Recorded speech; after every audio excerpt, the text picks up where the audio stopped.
கரூர் மாவட்டத்தினுடைய அந்த மாவட்டம் வரக்கூடிய பரப்பளவு மதுரை கிளைக்கு உட்பட்டது. எனவே மதுரை நீதிமன்றத்தினுடைய வரம்புக்கு உட்பட்ட பகுதிக்குள் அந்த சம்பவம் வந்தாலும் அந்த வழக்கை பிரதான அமர்வில் உள்ள தனி நீதிபதி ஏன் எடுத்துக்கொண்டார் என்பது கேள்வியாக என்று கேட்கின்றார். அதாவது கரூர் மாவட்டம் என்பது தமிழகத்திலே மதுரை கிளையின் மூலமாக விசாரணைக்கு உட்படுத்தப்படக்கூடிய ஒரு மாவட்டம். மதுரை கிளையில் தான் அந்த மாவட்டங்களை எல்லாம் விசாரிக்க முடியும். சென்னை உயர்நீதிமன்றத்தை பொறுத்தவரை சேலம் உள்ளிட்ட வடபகுதி மாவட்டங்களுடைய வழக்குகளை தான் விசாரணைக்கு எடுத்துக்கொள்வார்கள். அப்படி இருக்கும் பொழுது மதுரை கிளையினுடைய வரம்பிற்குள் வரக்கூடிய மாவட்டத்தில் நடைபெற்ற ஒரு பிரச்சனையை சென்னை உயர்நீதிமன்றத்தினுடைய நீதிபதி எப்படி கையில் எடுத்துக்கொண்டார்? அந்த வழக்கில் எதிர்மனதாரராக கூட இல்லாத விஜய் தொடர்பாக அவர் ஒரு சில கருத்துக்களை கூறியிருந்தார். அந்த கருத்துக்களுக்கு எப்படி அவர் அந்த முடிவுக்கு வந்தார் என்பதை தெளிவுபடுத்தவில்லை என்று சொல்லியிருக்கின்றார்கள். கரூர் கூட்ட நெரிசல் விவகாரத்தை மக்களின் அடிப்படை உரிமைகள் சார்ந்த விவகாரமாக கருதுவதாக உச்சநீதிமன்ற நீதிபதிகள் தங்களுடைய உத்தரவிலே தெளிவுபடுத்தி இருக்கின்றார்கள். அதாவது மக்களுடைய அடிப்படை உரிமைகள், ஒரு அரசியல் கட்சி கூட்டம் நடத்தும் பொழுது அங்கே சென்று பார்ப்பது அவர்களுக்கான அடிப்படை உரிமை. அரசியல் கட்சிகள் நடத்தக்கூடிய கூட்டங்களுக்கு செல்லக்கூடிய மக்களுக்கு பாதுகாப்பு வழங்க வேண்டியது அரசியல் கட்சிகளுடைய பொறுப்பு, காவல்துறையினுடைய கடமை என்ற அடிப்படையில் இந்த உத்தரவை நீதிபதிகள் பிறப்பித்திருக்கின்றார்கள். ஒரு விவகாரத்தில் வெளிப்படையான பாரபட்சம் இல்லாத விசாரணை கேட்பது என்பது குடிமக்களுடைய உரிமை என நீதிபதிகள் தங்களுடைய கருத்தை சொல்லியிருக்கின்றார்கள். ஏனென்றால் அபிஷேக் மனு சிங்வி தொடர்ந்து எழுந்து அவர் தன்னுடைய வாதத்தை முன்வைக்க முற்படுகின்றார். அவர் குறிப்பிட்டு சொல்லும் பொழுது சிபிஐ விசாரணை கேட்டவர்கள் எங்கள் பெயரில் போலியாக மனு தாக்கல் செய்து விட்டார்கள் என்று சொல்லியிருக்கின்றார்கள். அப்படி இருக்கும் பொழுதும் நீங்கள் எப்படி சிபிஐ விசாரணை கொடுத்தீர்கள் என்று நீதிபதியிடம் ஒரு வேண்டுகோள் முன்வைக்கின்றார். ஆனால் அதையெல்லாம் நீதிபதிகள் ஏற்றுக்கொள்ளவில்லை. நீதிபதிகள் என்ன சொல்லுகின்றார்கள் என்றால், கரூர் கூட்ட நெரிசல் சம்பவத்திலே 41 பேர் உயிரிழந்திருப்பது என்பது ஒரு அடிப்படை உரிமை சார்ந்த வழக்காக நாங்கள் பார்க்கின்றோம். அது மட்டுமல்ல, பாதிக்கப்பட்டவர்கள் வெளிப்படையான விசாரணை வேண்டும் என்று குறிப்பிட்டு தங்களுடைய வாதத்தை நீதிமன்றத்தில் முன்வைப்பதற்கும் பாரபட்சமற்ற ஒரு விசாரணை கேட்பதற்கும் அடிப்படை உரிமை இருக்கின்றது என்று நீதிபதிகள் சொல்லியிருக்கின்றார்கள்.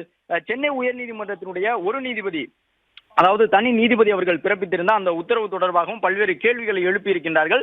தாவேகாவை பொறுத்தவரை தனி நீதிபதி பிறப்பித்த அந்த உத்தரவுக்கு தடை வேண்டும் என்று கேட்பதற்கான ஒரு வாய்ப்பும் இருக்கின்றது. தங்கள் வாதங்களின் பொழுது கூட அதை அவர்கள் சுட்டிக்காட்டியிருந்தார்கள். ஏனென்றால் கடந்த காலத்திலும் விஜய் திரைப்படத்தினுடைய நடிகராக இருந்த காலகட்டத்தில் ஒரு கார் இறக்குமதி செய்திருந்தார். அந்த காருக்கு வரி செலுத்துவதிலே சில குற்றச்சாட்டுகள் எழுந்திருந்தன. விஜய் வரி செலுத்துவதிலிருந்து விலக்களிக்க வேண்டும் என்று குறிப்பிட்டு நீதிமன்றத்தை நாடியிருந்தார். அப்பொழுது நீதிபதிகள் திரைப்படங்களிலே சமூக நீதி வசனம் பேசக்கூடிய நடிகர்கள் எல்லாம் பொது வாழ்விலும் அதே போன்ற நடைமுறையை கடைபிடிக்க வேண்டும், பொது வாழ்வில் வரி கட்டாமல் தப்பிக்க வேண்டும் என்று நினைக்கக்கூடாது என்றெல்லாம் உயர்நீதிமன்றத்தில் ஒரு நீதிபதி அவர்கள் சொல்லியிருந்தார்.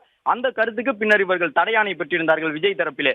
எனவே தற்பொழுது ஒரு அரசியல் கட்சியினுடைய தலைவராக விஜய் இருக்கக்கூடிய சூழ்நிலையிலும் அந்த வழக்கில் தங்களுக்கு கிடைத்த தீர்ப்பை முன்மாதிரியாக கொண்டு தற்பொழுதும் சென்னை உயர்நீதிமன்றத்தினுடைய தனி நீதிபதி பிறப்பித்திருக்கக்கூடிய கருத்துக்களுக்கு தடை பெறுவதற்கான ஒரு வாய்ப்பு இருக்கின்றது. அதற்கான முயற்சியிலே ஈடுபட்டிருக்கின்றார்கள். அதன் காரணமாகத்தான் ஒரு மூத்த வழக்கறிஞர் மூலமாக கோபால் சுப்பிரமணியத்தின் மூலமாக தங்களுடைய வாதங்களை தமிழக வெற்றி கழகத்தின் சார்பில் முன்வைத்திருந்தார்கள். இந்த வழக்கினுடைய விசாரணையை பொறுத்தவரை தமிழ்நாடு காவல்துறையிடமிருந்து மாற்றப்பட்டு சிபிஐ வசம் ஒப்படைக்கப்பட்டிருக்கின்றது. இதற்காக தமிழக வெற்றி கழகத்தின் சார்பில் முன்வைக்கப்பட்டிருந்த வாதங்கள் ஏற்கப்பட்டிருக்கின்றன. மூத்த வழக்கறிஞர்கள் மூலமாகவே வாதங்களை முன்வைத்திருந்தார்கள். மதுரை கிளையிலும் சென்னை உயர்நீதிமன்றத்திலும் தாவேகாவினுடைய வழக்கறிஞர்களே ஆஜராகி வாதங்களை முன்வைத்தார்கள். ஆனால் முழுக்க முழுக்க மாறுபட்ட ஒரு கோணத்திலே கோபால் சுப்பிரமணியம் தன்னுடைய வாதத்தை உச்சநீதிமன்றத்தில் முன்வைத்திருந்தார். அதன் அடிப்படையில் தான் இதுவரை, அதாவது கீழமை நீதிமன்றங்களிலும் உயர்நீதிமன்றத்திலும் கூட இரவு நேரத்தில் போஸ்ட்மார்டம் என்று சொல்லப்படக்கூடிய அந்த உடற்கூறாய்வு செய்வதற்கு அனுமதி இல்லை என்பதாகத்தான் தாவேகா வழக்கறிஞர்கள் வாதத்தை முன்வைத்தார்கள். ஆனால் உச்சநீதிமன்றம் சென்ற பிறகு மூத்த வழக்கறிஞர் ஆஜரான சூழ்நிலையில் அந்த வாதத்தை முழுக்க முழுக்க வேறு ஒரு துணியில் எழுப்பியிருந்தார். குறிப்பாக இரவு நேரத்தில் உடற்கூறாய்வு செய்வதற்கு அனுமதி உண்டு என்றாலும் கூட 30 உடல்களுக்கு மேலே உடற்கூறாய்வு செய்வதற்கான மருத்துவ கட்டமைப்பு கரூர் அரசு மருத்துவக் கல்லூரி மருத்துவமனையில் உண்டா, எத்தனை மேசைகள் அங்கே இருக்கின்றன என்பது உட்பட நுட்பமாக கேள்விகளை எழுப்பியிருந்தார்.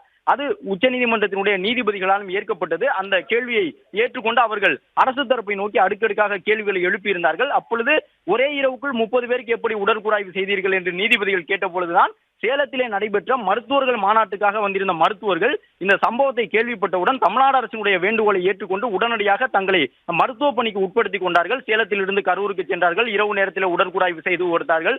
உறவினர்களுக்கு உடனுக்குடன் அந்த உடலை நாங்கள் ஒப்படைத்து விட்டோம். இது போன்ற ஒரு மிகப்பெரிய அசம்பாவிதம் நடைபெற்று எதிர்பாராத மரணங்கள் ஏற்படும் பொழுது அந்த மரணத்தால் பாதிக்கப்பட்டிருக்கக்கூடிய குடும்ப உறுப்பினர்களிடம் விரைவாக உடற்கூறாய்வு செய்வதுதான் ஒரு மனிதத்தன்மையுடைய செயலாக இருக்கும் என்பதையெல்லாம் குறிப்பிட்டு தமிழக அரசு சார்பில் வழக்கறிஞர்கள் வாதத்தை முன்வைத்திருந்தார்கள்.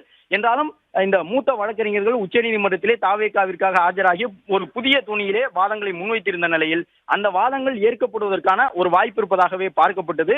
என்றாலும் இன்று காலை திடீரென்று இந்த வழக்கில் ஏற்கனவே மனு தாக்கல் செய்து சிபிஐ வேண்டும் என்று கேட்டிருந்தவர்கள் கூட்ட நெரிசல் சம்பவத்திலே தன்னுடைய மகனை இழந்த தந்தை, கூட்ட நெரிசல் சம்பவத்தில் தன்னுடைய மனைவியை இழந்திருந்த கணவர், கூட்ட நெரிசல் சம்பவத்தில் சகோதரியை இழந்திருந்த சகோதரன் என்பவர்கள் எல்லாம் தங்கள் தரப்பில் வாதங்களை முன்வைத்திருந்தார்கள்.